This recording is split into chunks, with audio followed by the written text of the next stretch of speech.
Ito lang yung naibigay ko, joke.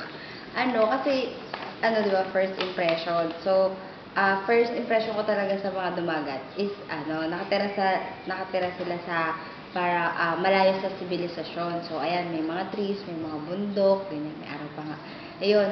So, parang, sa tingin ko kasi, sa kanila, syempre, mga kulot. Parang mga, ayan, o, ayan, may kulot na tao, ayan.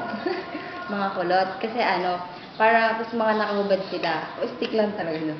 Tapos mga nakahubad, parang mga taga Baguio, ganyan. So parang ang tingin ko sa kanila, very ethnic, very sila, walang civilization, ganyan. Pero nung nagpunta naman ako doon, hindi naman pala. So yung impression ko, napaka-environmentalist nila kasi yung source ng food nila, syempre nanggagaling sa land, ganyan.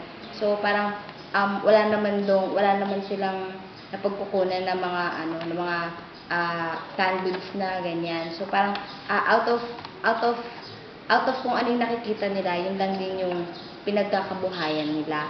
Tapos mga old views kasi pag nakapagsilabuha ka sa kanila, hindi mo pwedeng sabihin sa kanila na fan po ba kayo ni Lady Gaga? Ganyan. Kasi hindi nila alam yon yung fashion po ni Lady Gaga or ganyan or something. Kasi obvious sila, tapos parang sa tingin ko, hindi sila masyadong aware na kung ano yung mga nangyayari dun sa Manila or sa civilized na place. So I think yung old views nila, which is dapat ma-influensya tayo ng old views na yon. Kasi parang yung old views na yun, marami tayong matututunan doon na pwede natin gamitin at ma-improve yung new civilization natin na sa tingin natin mali or something.